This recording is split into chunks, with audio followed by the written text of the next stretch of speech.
Tripper हॉस्टेलमध्ये Dom stay का fumble होते डॉम स्ट्रे काय होतंय अजून काय म्हणायचं होतं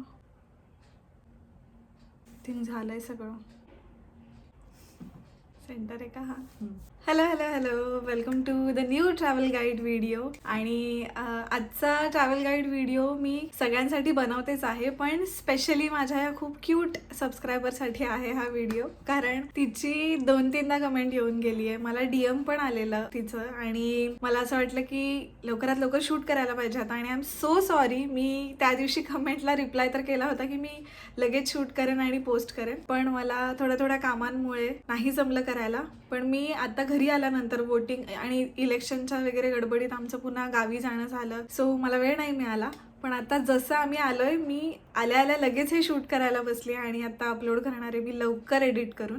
तर आजचा व्हिडिओ आहे गोकर्णा ट्रॅव्हल गाईड व्हिडिओ. आपण ट्रॅव्हल गाईडच्या फॉर्मॅट प्रमाणे जाऊया. पहिला प्रश्न येतो की का जायचंय गोकर्ण ट्रिप. मी लास्ट ऍक्च्युली डिसेंबरला एक वर्षापूर्वी केली आहे ती ट्रिप, पण मला आत्ताही असंच वाटतं की मी आता रिसेंटलीच जाऊन आले की काय, आणि असं पण वाटतं की लगेच परत जाऊया का. इतकं छान आहे गोकर्ण, आणि मला असं वाटतं की सगळ्यांनी एक्सप्लोअर करायला पाहिजे. कारण आपल्याला स्पेशली महाराष्ट्रातून तर खूप इझी ऍक्सेस आहे, आपण लवकर पोहोचतो. कर्नाटकातच येतं गोकर्ण. तर गोकर्ण हे कर्नाटकामध्ये असलेलं खूप छोटंसं टाउन आहे, आणि ती जागा जितकी स्पिरिच्युअल रिलिजियस आहे तितकंच त्या जागेचा निसर्ग पण खूप सुंदर आहे. सो ज्यांना नेचरची खूप आवड आहे, ज्यांना निसर्गात आवडतं, नेचर एक्सप्लोअर करायला आवडतं, ज्यांना बीच लोकेशन्स आवडतात, त्यांच्यासाठी ती जागा बेस्ट आहे. कारण गोकर्ण म्हणजे मला एक्सपेक्टेड नव्हतं इतका सुंदर समुद्रकिनारा आणि इतके छान बीचेस आहेत तिथे की तुम्हाला थोडंही रिग्रेट होणार नाही तिथे गेल्यानंतर. आता आपण ही ट्रिप डिसाईड तर केली आहे, पण आपण किती दिवसांसाठी जायला पाहिजे. सो गोकर्ण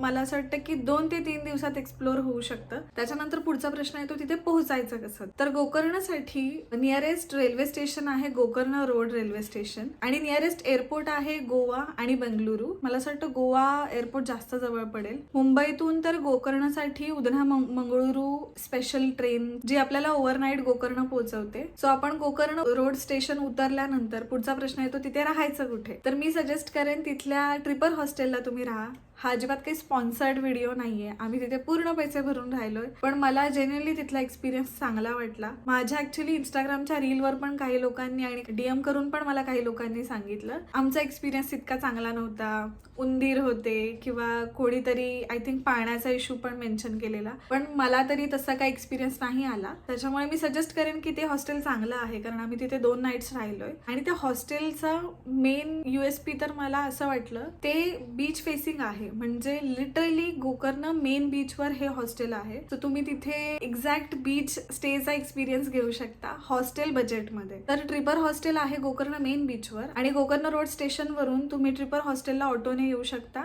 आमच्याकडून त्यांनी 300 रुपये घेतले होते. मी तिथे विचारलेलं, बऱ्याच ठिकाणांचे रेट्स तिथे फिक्स आहेत, स्पेशली ऑटोचे आणि स्कूटीचे पण. गोकर्ण रोड स्टेशन वरून ऑटोने 300 मध्ये त्यांनी आम्हाला चौघांना सोडलं. त्यानंतर तिथे प्रायव्हेट व्हेकल्स पण उभ्या असतात, कार्स पण तिथे उभ्या होत्या, पण आय डोंट थिंक त्या सेल्फ ड्राईव्ह कार होत्या, कारण त्याच्यात ड्रायव्हर होते ऑलरेडी. सो ती प्रायव्हेट कारचे मी चार्जेस नाही विचारले, पण ऑटो मला कन्व्हिनियंट ऑप्शन वाटला, कारण खूप जास्त डिस्टन्स नाहीये गोकर्ण रोड स्टेशन वरून मेन बीचवर जायला. सो त्यामुळे मला ऑटोचा ऑप्शन जास्त रिझनेबल आणि कन्व्हिनियंट ओव्हरऑलच वाटला. जिथे आपल्याला ऑटो उतरवते, म्हणजे गोकर्ण मेन बीचचे जर 2 टोकं आहेत, तर या टोकाला जर आपल्याला उतरवलं तर इथे मध्ये कुठेतरी ते हॉस्टेल आहे. सो तिथपर्यंत अगदी हॉस्टेलच्या दारापर्यंत रिक्षा नाही जात. तुम्हाला तिथे उतरल्यानंतर बीच वरून फरफटत आणावं लागतं सामान कारण आमच्याबरोबर तेच झालं. त्या वाळूतून जरा बॅग आणताना कसरत होत होती, पण वर्थ आहे, ट्रस्ट मी. खूप सुंदर हॉस्टेल आणि खूप छान लोकेशन आहे ते. ट्रिपर हॉस्टेलमध्ये डॉर्मेटरी पण आहे, टेंट स्टे पण आहे, प्रायव्हेट रूम पण आहे. तर तुम्हाला जे कन्व्हिनियंट वाटेल तुम्ही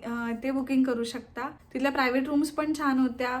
जे डॉर्म्स आणि टेंटसाठी कॉमन वॉशरूम्स आहेत ते पण खूप छान क्लीन होते. तिथे मी बघितलं खूप लोक अशी होती जे रिमोट वर्क करतात, ते तिथे काम पण करत होते. जसं तुम्ही जर रिमोट वर्क करत असाल तुमच्यासाठी हे हॉस्टेल खूप छान आहे.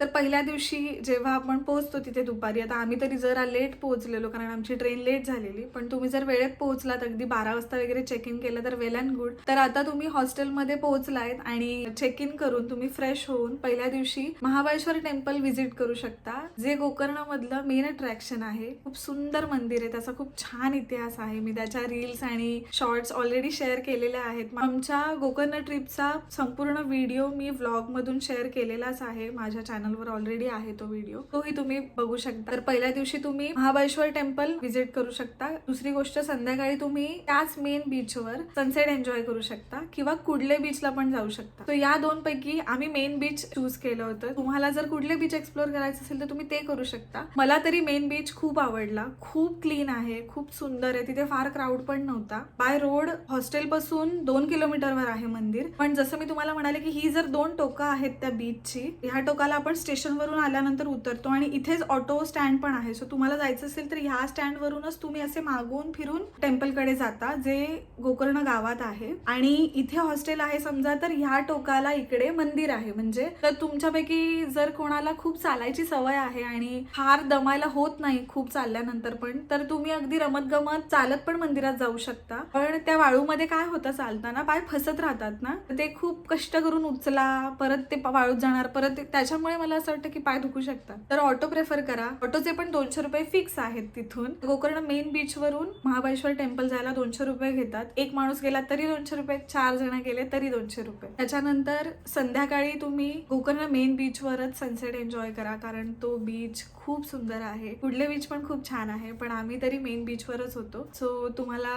जसं आवडेल तुम्ही ह्या दोन्ही पैकी एका बीच वरती सनसेट एन्जॉय करू शकता. किंवा जर महाबळेश्वर टेम्पल मध्ये गर्दी नसेल आणि तुमचं दर्शन लवकर झालं तर तुम्ही तिथूनच कुडले बीच वरती जाऊन संध्याकाळी हॉस्टेलला येऊन मेन बीच वर सनसेट एन्जॉय करू शकता. आणि मला हॉस्टेलच्या फूड बद्दल बोलायचं होतं. मला फूड पण हॉस्टेलचं ओकेश वाटलं, म्हणजे नॉट बॅड वाटलं. आम्ही तिथे ऑलमोस्ट 2-3 टाइम खाल्लं चौघांनी पण, आणि आम्हाला चौघांना पण आवडलेलं फूड. तर तुम्ही हॉस्टेललाही खाऊ शकता किंवा गोकर्ण गावात बरेच छोटे छोटे हॉटेल्स आहेत आणि रेस्टॉरंट्स आहेत, तिथे पण तुम्ही जेवू शकता. चेक इन करून फ्रेश झाल्यानंतर आम्ही तिथेच केलं लंच पहिल्या दिवशी. संध्याकाळी पण आम्ही तिथेच चहा नाश्ता घेतला होता. नंतर बीच एन्जॉय केला आणि रात्री आम्ही 10:30 पर्यंत वगैरे बीचला फेस करून बसलो होतो, कारण हॉस्टेल पासून अगदी 10 पावलांवरती असं पाणी सुरू होतं, इतकं जवळ हॉस्टेल आहे बीचवर. म्हणून मला हे हॉस्टेल जास्त आवडलं. इथे पहिला दिवस संपतो आणि मला नाही वाटलं की पहिल्या दिवशीच अगदी स्कूटी रेंट करायची गरज आहे. जर तुम्हाला कुडले बीच जायचं असेल तर मला असं वाटतं की मग तुम्ही स्कूटी रेंटवर घ्या,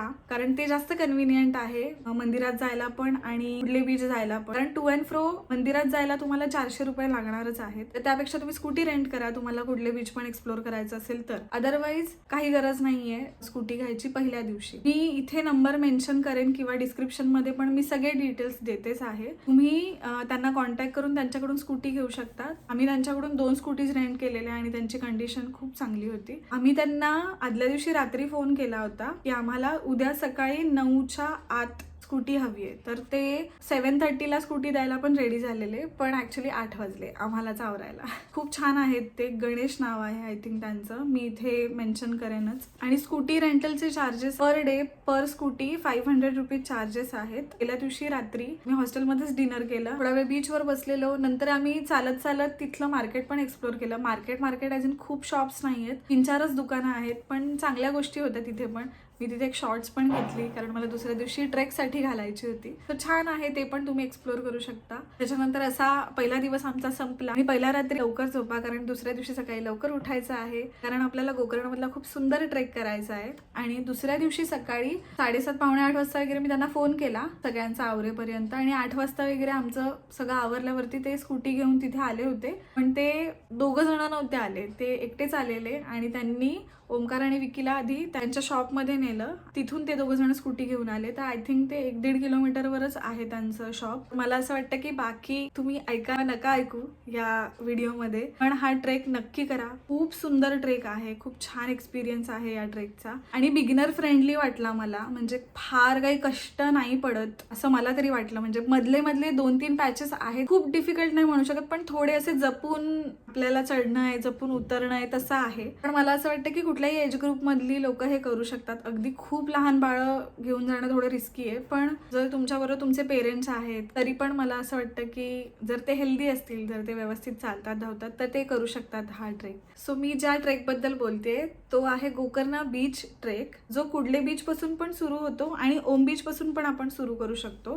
कुडले बीच पासून तो जास्त मोठा ट्रेक वाटला मला. काही लोक कुडले बीच वरून सुरू करतात आणि ओम बीच पर्यंतच येतात, पण आम्ही ओम बीच पासून सुरू केला, त्याच्यानंतर हाफ मून बीचवर गेलो, हाफ मून बीचवरून आम्ही पॅराडाईज बीचवर गेलो. आम्ही ह्या 3 बीचेसला जोडणारा ट्रेक केला. ट्रेल पण म्हणू शकतो आपण. मध्ये मध्ये जे काही डिफिकल्ट पॅचेस आहेत 2-3 ते सोडले तर तो ट्रेलच आहे, चालणंच आहे. असं समजा की समुद्राला लागून थोड्या उंच टेकडीवरून चालतोय. डोंगर आणि पाण्याचा म्हणजे समुद्राचा आणि माउंटेन्सचा दोन्हीचा फील आपल्याला तिथे मिळतो. छान कम्फर्टेबल शूज घाला, सँडल स्लीपर घालून जाऊ नका, हे एक मी सजेस्ट करेन. सो या 3 बीचेसला जोडणारा ट्रेक जसा आहे तसंच ओम बीच पासून किंवा कुडले बीच पासून ह्या तिन्ही 4 बीचेसला जोडणारी बोट राईड पण असते. सो जर तुम्ही ट्रेकिंग मध्ये इंटरेस्टेड नसाल, म्हणजे मी तर सजेस्ट करेन की करा ट्रेक. सगळ्यांनाच ट्रेक्स आवडतात असं नाहीये, तर तुम्हाला जर ट्रेकिंग मध्ये इंटरेस्ट नसेल तर तुम्ही बोट राईड पण घेऊ शकता. हाफ मून बीच असू देत किंवा पॅराडाईज बीच तर खूप सुंदर आहे, म्हणजे त्याचं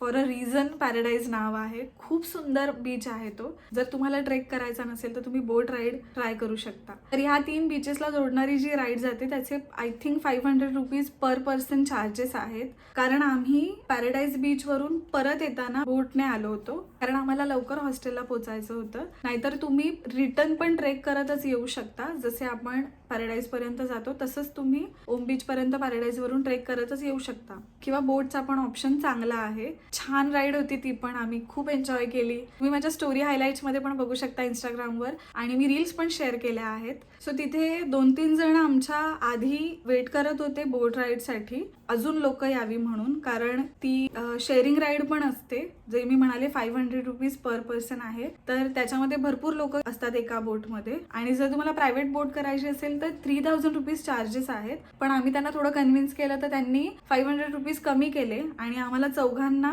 2500 घेऊन गेले ते. तर आम्ही असं कॅल्क्युलेट केलं होतं की चौघांचे एनिवे आपल्याला 2000 रुपये द्यायचे आहेत. अजून लोक यायची वाट बघण्यापेक्षा आपण प्रायव्हेट बोट करून जाऊया, आणि आम्ही 2500 पे केले होते. तर मला तरी छान वाटली ती राईड, मला वर्थ वाटलं. असं नाही वाटलं की पैसे वाया गेले. आणि जर तुम्हाला प्रायव्हेट बोट करायची नसेल तर तुम्ही ग्रुपने पण जाऊ शकता, म्हणजे बाकी लोकांबरोबर शेअर करून पण जाऊ शकता. त्याच्यानंतर हॉस्टेलला पोहोचल्यावर आम्ही लंच केलं आणि चेंज केलं, कारण मी शॉर्ट्स घातलेली. चेंज करून मी छान फुल लेंथ एक मॅक्सी ड्रेस घातला होता, कारण जिथे आम्ही जाणार होतो याना केव्स तिथे मंदिर आहे. त्यामुळे मला असं वाटलं की केव्स मध्ये जाण्याआधी आपल्याला मंदिरात जायचंय तर पायघोळ कपडे असावे. तर आम्ही लंच केल्यानंतर चेंज करून याना केव्स जायला निघालो. आम्हाला स्पेशली स्कूटी त्यासाठीच हवी होती, कारण ओम बीच पण गोकर्णा मेन बीच पासून 7 किलोमीटरवर आहे आणि याना केव्स 50 किलोमीटर्सवर आहेत.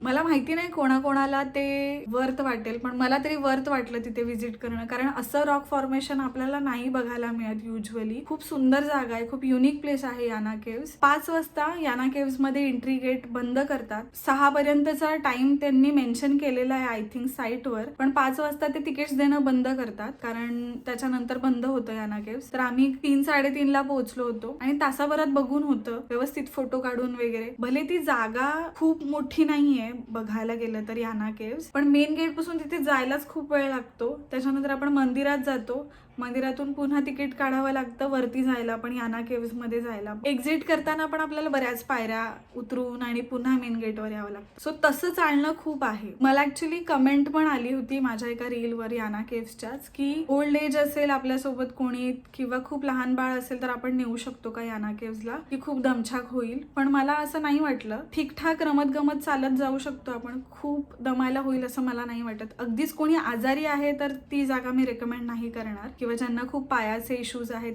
चालायला त्रास होत असतो वगैरे, त्यांनी स्किप करायला पाहिजे अशा जागा, कारण व्यवस्थित चालावं लागतं तिथे. तर याना केव्सची हिस्ट्री पण खूप सुंदर आहे, ते मंदिर पण खूप छान आहे, बरंच जुनं मंदिर आहे ते. याना केव्स वरून आम्ही निघालो आणि गोकर्ण गावात एक सिद्धिविनायक होम फूड नावाचं एक छोटंसं फॅमिली रन एकदम जुनं ऑथेंटिक फूड असलेलं एक रेस्टॉरंट आहे. ते मला खूप जास्त आवडलं. आम्ही तर सगळे व्हेजिटेरियन आहोत, व्हेज फूड पण मला तिथलं खूप जास्त आवडलं. बाहेरून बघताना असं वाटणारही नाही कदाचित की ते रेस्टॉरंट आहे, असं घर वाटतं जुनं गावातलं, पण त्यांनी त्यांच्या घरातच आय थिंक ते चालवतायत ते. आणि बाहेर सिटिंग आहे छान आणि गरम गरम जेवण मिळतं तिथे, फ्रेशली कुक. आणि आय एम शुअर तिथलं फूड सगळ्यांना आवडेल, कारण आमच्या सोबत 4 टेबल्स वरती फॉरेनर्स बसलेले आणि त्यांना सगळ्यांना खूप आवडत होतं. आणि जर तुम्हाला इथेच लंच पण करायचं असेल आणि तुमच्याकडे स्कूटी असेल किंवा तुम्ही फार बजेट ट्रिप मध्ये नसाल, तुम्ही गोकर्ण मेन बीच वरती म्हणजे ट्रिपर हॉस्टेलला राहत असताना पण तिथे लंच करायला जाऊच शकता. That's it. सो असे 2 दिवस आपण गोकर्ण मध्ये स्पेंड करू शकतो. म्हणजे तुम्हाला या 2 दिवसात गोकर्ण मधले सगळे बीचेस पण एक्सप्लोर करता येतील, तिथल्या प्राचीन शिव मंदिरात पण जाता येईल आणि याना केव्स पण एक्सप्लोर करता येतील. एक रस्ता याना केव्स कडे येतो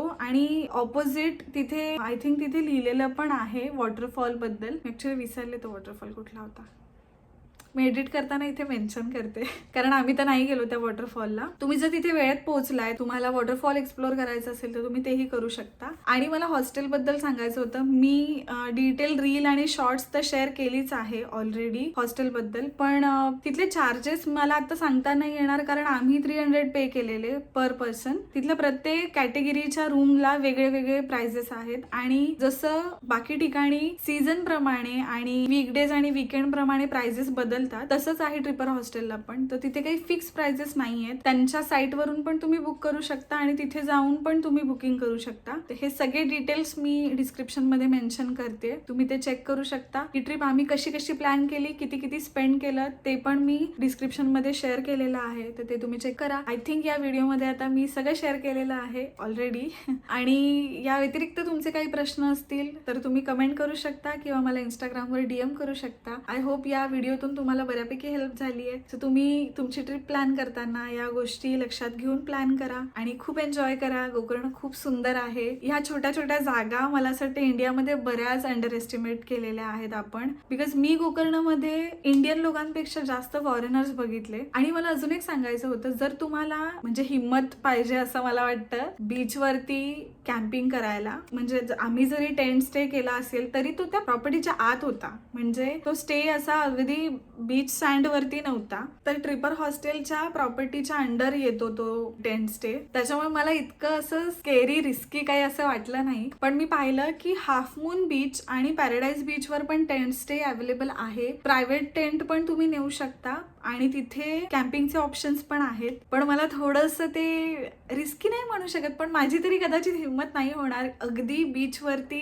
स्टे करायची, माहित नाही का. पण जर तुम्हाला ते आवडत असेल आणि तुम्ही कम्फर्टेबल असाल तर ते पण तुम्ही एन्जॉय करू शकता. अजून काही राहतंय का मला आठवत नाहीये. मी जेवढं लिहिलंय समोर माझ्या आहे ते सगळं मी सांगून झालंय ऑलरेडी. So that's it. तुम्हाला अजून काही प्रश्न असतील तर जसं मी म्हणाले मी एनी टाइम आन्सर करेन, तर तुम्ही कमेंट पण करू शकता, DM पण करू शकता. आय होप तुम्हाला हा व्हिडिओ आवडला असेल. हा व्हिडिओ शेवटपर्यंत पाहिलात त्यासाठी थँक्यू सो मच. आणि तुम्ही अजून सबस्क्राईब केलं नसेल माझ्या चॅनलला तर प्लीज सबस्क्राईब करा आणि हा व्हिडिओ लाईक करा, जास्तीत जास्त शेअर करा. कोणासोबत तुम्हाला जायचंय त्यांना हा व्हिडिओ पाठवा आणि लवकर प्लॅनिंग सुरू करा, कारण हा आता जो सीझन चालू आहे तो बेस्ट आहे गोकर्ण एक्सप्लोर करायला. त्यानंतर मला काही टिप्स ऍड करायला आवडतील याच्यामध्ये. जर तुम्हाला ट्रेक करायचा आहे, जसं मी ऑलरेडी म्हणाले, ट्रेकिंग शूज नक्की घाला, कारण अगदी सँडल स्लीपर घालून जाण्यासारखा तो ट्रेक नाहीये. उगीच पाय पण दुखतात आणि दुखापती होतात जेव्हा आपण सँडल स्लीपर घालून जातो ट्रेकला. ट्रेकिंग शूज प्रेफर करा किंवा स्पोर्ट शूज प्रेफर करा. त्यानंतर महाबळेश्वर टेम्पल बद्दल बोलायचं होतं मला. त्या मंदिरात बायकांसाठी म्हणजे लहान मुली, अगदी लहान मुली असतील तर म्हणजे सलवार सूट चालतं, पण मोठ्या मुलींसाठी आणि बायकांसाठी साडी कंपल्सरी आहे आणि मुलांसाठी पुरुषांसाठी लुंगी कंपल्सरी आहे. ते धोतर लुंगी जे काय आहे, तिथे मंदिराच्या अगदी समोर भरपूर शॉप्स आहेत. जर तुम्ही घेऊन नाही गेलात लुंगी घरूनच जाताना, तुम्ही तिथेही विकत घेऊ शकता. छान साडी नेसून जा, खूप छान फोटो काढा. सो आय एम शुअर तुम्ही खूप एन्जॉय कराल.